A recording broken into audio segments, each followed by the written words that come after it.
Good afternoon, morning. We're just going to jump right into it. Today we are going to be opening two of these Theros standard boxes.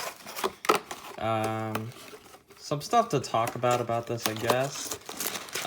Very first thing is, it appears I might have been wrong on some of my other videos.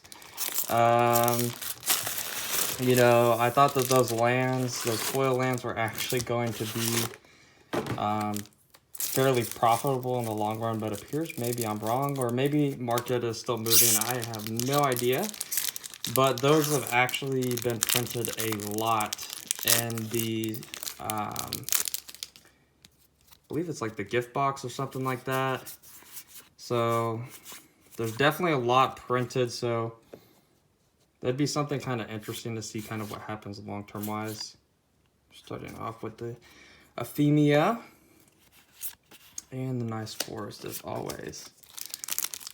And so since we got that out of the way, the other thing I would like to talk about is the value on these boxes. So I actually thought that these would have been tanking by now, but believe it or not, now I am using MTG stock now instead of just doing it through like miniature market or doing price checking or anything like that.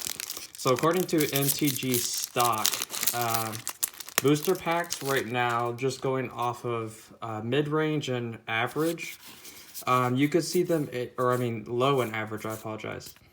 So just for a booster pack right now, going off of low, you're looking at about $1.53 total for one pack on the low end. Like if you're counting low prices for cards.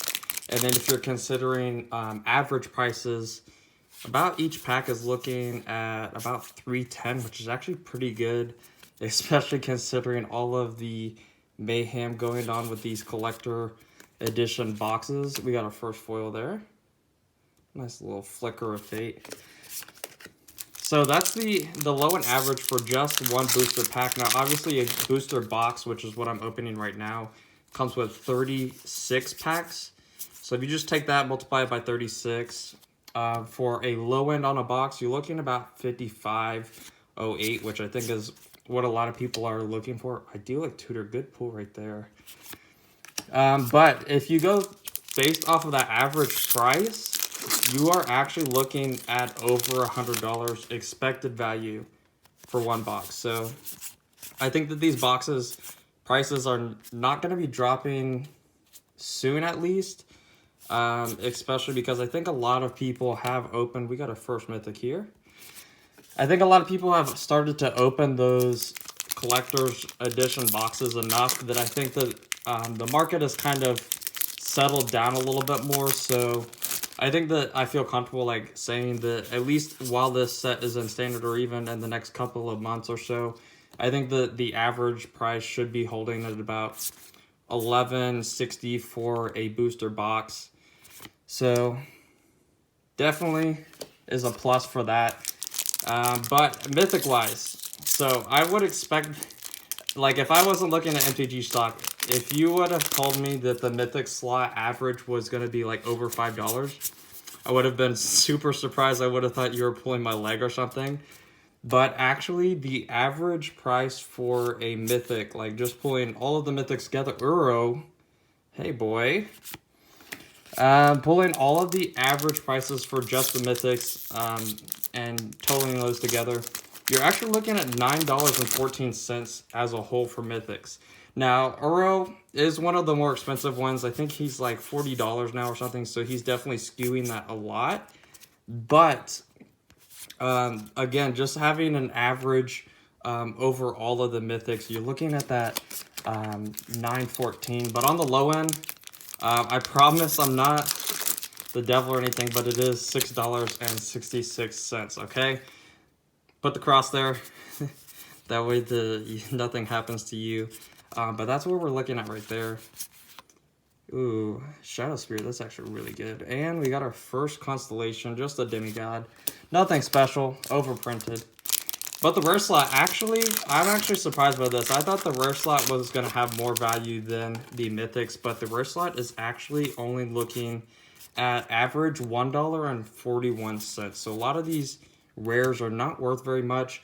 Shadow Sphere is one of the more expensive ones, but I don't honestly know what's going on with that. I guess since you're opening more rares per pack, I guess that goes into play a lot, but I just would have thought that the mythics being overprinted in those collector's editions, you know, would have dragged just the mythics down, not the rares. But it's kind of interesting to see the rares kind of having that effect on there. So something a little interesting, I guess. Let's see here, another temple, another foil. Now the one thing that I am curious that I might even put in the description if I feel up to it, but I am kind of interested to see kind of what the foil prices are now, especially because we got a first Planeswalker. So we're at 3 mythics now, but I would be curious to kind of see what the expected value totally in all of the foils are, because for anybody that doesn't know, about 1 or 2 sets ago, Wizards started printing a lot more of the foils, and you can even see from the foils we've been pulling so far, we've actually pulled, let's see how many we have real quick. 1, 2, 3, 4, 5, 6, 7. So we're not even halfway through box 1, and we already have 7 foils. So in the old boxes, you would probably open an entire box and you would be lucky to get 7 foils, you know. Usually you get like 1 of the basic lands foil.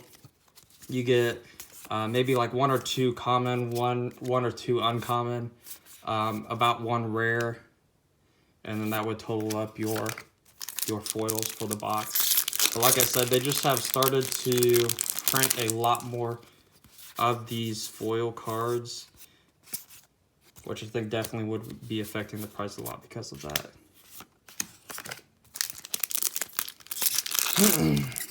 This is going to be my last Theros box opening, unless you guys request more in the comment section. Let me know, though, what you guys want to see me open from here on out. I do have a lot of the Pioneer boxes. If you want to see some of those Pioneer boxes open, I'd be more than happy to start with those. If I don't get anything in the comment section, I do have the Secret Lair ordered. Whenever those come out, whenever they get shipped, then I'll be making a video for those. But if you guys want to see me continue opening boxes and stuff like this, just comment down below. Let me know what you guys want to actually see. If not, I'm just going to kind of assume, or I guess not assume, I'm just going to make a guess of kind of what I would want to see if I was watching unboxing videos. Maybe with Ultimate Masters, I have no idea. That's his Oracle. That's actually a pretty good pull for a rare slot. And our first foil land. Maybe our only land, we don't know. But I do have some ideas of videos that we could be doing. But it would be nice to kind of know kind of what you guys want to see. There's another foil. Foils back to back.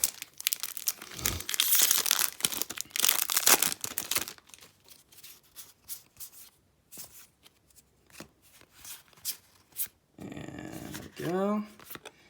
Oh, I was literally about to say we're not looking good on the Mythic slot, but there's a number 4 Mythic. We actually got 2 rare foils in this box, so that's kind of what I was talking about with the increase of foils. You know, like before, you would be lucky. Erebos, hello. You would be lucky if you were to even get 2 foil rares, let alone a foil rare and a foil mythic. Definitely, like I said, overprinting these foils is definitely the blame for that. This is one of the better rares in the set. Followed by a 3rd foil rare. Hello? Somebody come help, please. Okay. We got another Thassa's Oracle. Beautiful as ever. Now, one thing that I always thought is kind of creepy about the Thassa Oracle, is it just me, or is he like holding an eyeball or something? I don't know. I honestly have no idea. I don't really want to know the answer to that question either. Tectonic Giant.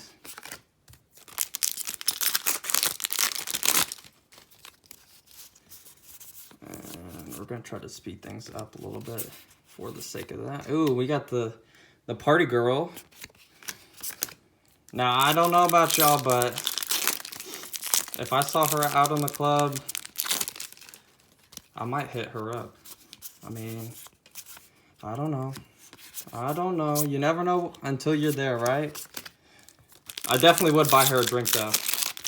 Unless her friends, I bet you she's probably the girl that, like, everybody's, like, all of her buddies are like, no, you're done for the night, you're done for the night.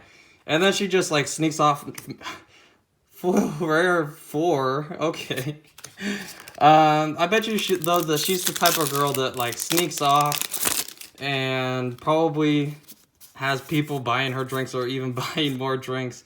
Had too much party don't stop kind of girl.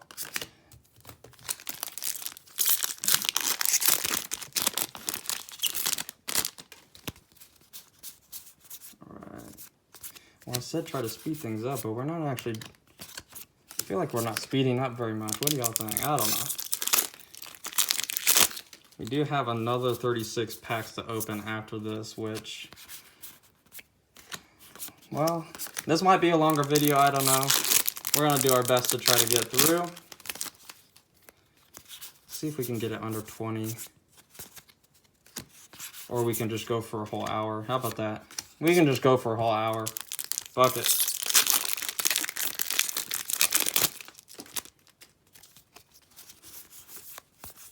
See what we get. Last pack. And the Lion. That's actually not bad. That's not a bad rare. We ended up with 5 Mythics in that box. It's not actually that bad. But I think a lot of it is that overprinting. That's part of the reason why I'm a little bit surprised these Mythics are averaging at like $9. Probably because, you know, they're probably being heavily played. But... like I said, I'm still surprised just because I thought that they would be printing so many of those Mythics that would be drawing the price down too much. But I guess only time will tell. To a lot of people, the infamous Theros curse still lingers. I don't know about y'all, but Theros was one of my favorite sets of all time. I'm just glad that they brought back all of these the enchantments and stuff like that. It's kind of what got me into Magic, so it's always super nostalgic. But I actually didn't even start buying cards until after Theros. I think I got in like Born of the Gods or something like that. So still the same block, but definitely those cards are kind of what got me into Magic. I bought one of the intro decks. And it was, which one was it? I think it was a white and black deck. That's what it was. White and black deck, enchantment heavy, constellation bestow. Well, actually, no, the constellation I added in afterwards. The bestow was what the deck was kind of around, which was kind of cool. For y'all that don't know what bestow is, basically, you have your normal converter mana cost up here. And with the bestow, you just pay the bestow cost instead of the cost for the card. And then you get to enchant it onto a creature, and it usually buffs up the creature some way, giving it different abilities. Might give it more power, more toughness, making it a little bit more difficult to kill or make it easier to kill stuff with. But that deck was kind of just built around Constellation, or the bestow. Basically just throwing a bunch of crap on one creature, swinging in and winning, kind of thing like that. Very nostalgic for me. Actually ended up converting that deck into a commander deck, which is always super fun. Funny thing about it though, I think it kind of lost its way a little bit though, because that deck actually ended up being more of a enchantment and planeswalker deck.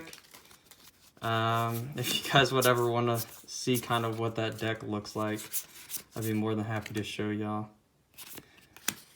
Or even any of my commander decks, if you guys would be curious to kind of see any of my commander decks too. I do have a little bit of jank in them sometimes, but that's kind of just what my play group is. You know, we aren't playing competitive EDH, you know, we're not trying to combo off in like 2 or 3 turns. I just love playing the game. Love looking at the awesome art as always. And definitely I always love the foils. Which, speaking of, my best deck actually is all foil. But not only that, it is actually the most expensive versions of foil you can get. So if you guys want to see a very expensive deck, again, just let me know. And I'll be more than enjoyable to show you all that kind of stuff. Ooh, Dryad. Pretty good rare. Kind of surprised we're actually a little bit more than a third of the way through the box. And we've actually haven't seen our foil rare yet. And we haven't seen any mythics either. If we don't see any mythics, that would actually be a first. I would actually probably call Wizards up, blasting them on Twitter, if we couldn't get a single mythic in this box. Now that would just be a sad day. You guys would have to put F in the chat for me on that for sure. Got the Kraken, Demigod, Unconstellation. I wonder if the Unconstellation foil versions of those are actually worth more than the Constellation versions. I don't know. Because the Constellation versions definitely have been way overprinted in the back of those collector's boxes. And then on top of that, getting the duplication stuff with them. So getting just one of them, you're going to get 2 of them pretty much guaranteed.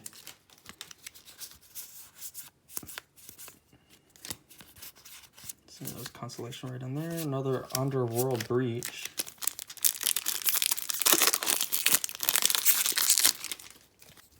I have been kind of curious to build a commander deck around Underworld Breach, but haven't really gotten any inspiration yet for it, especially because it's going to involve a lot of mana. But I know that I'll get to it someday. I am actually starting to get really concerned. Where are our mythics? There aren't any mythics in this box. This is literally the worst possible thing to happen. This is our 3rd pack from being 2/3 of the way through the box. And oh, there's our first mythic. Okay. Well, 1 definitely does not help the box. That's for sure. We probably want to be seeing at least 2 by now. Maybe we're going to just have an insane mythics, right? Okay. Well, okay, well then maybe we're just going to get all of our mythics clumped together. Oh, okay, and good enough also. That's pretty good. Not gonna lie. Oh man, I lost my train of thought. I was gonna actually say something, and now I don't even know where we're at.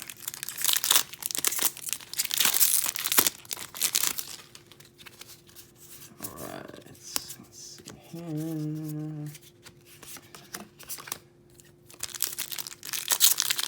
It's actually kind of funny to see the 2 mythics that we've got so far are actually both blue.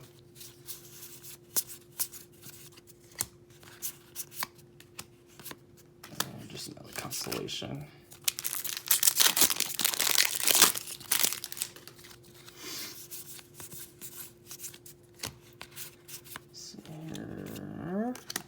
We are starting to get quite a bit of foils now, but just not getting those foil rares. A little concerning a little bit. But I'd say I'm more concerned about getting some mythics, especially that last box getting 5 in there and only having 2 in this box so far. Average should be 3-ish, 3 or 4-ish. If you get anything lower than that, you get kind of screwed, but we did get our 3rd mythic there. Another one of those gods. Always a fan of the gods. I actually thought about building a deck that had just all gods in it, but I thought that'd be kind of gross to play against. So that kind of has been deterring me from doing that. I don't know. What do y'all think? That is the real question.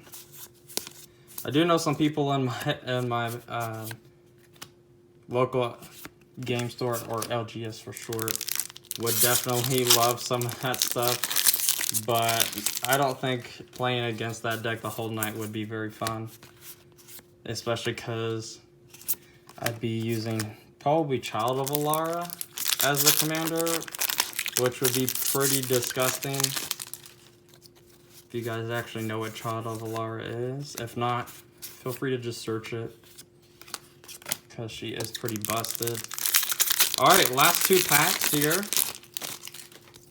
What is gonna happen? Can we get another mythic to bail us out of this dumpster fire box?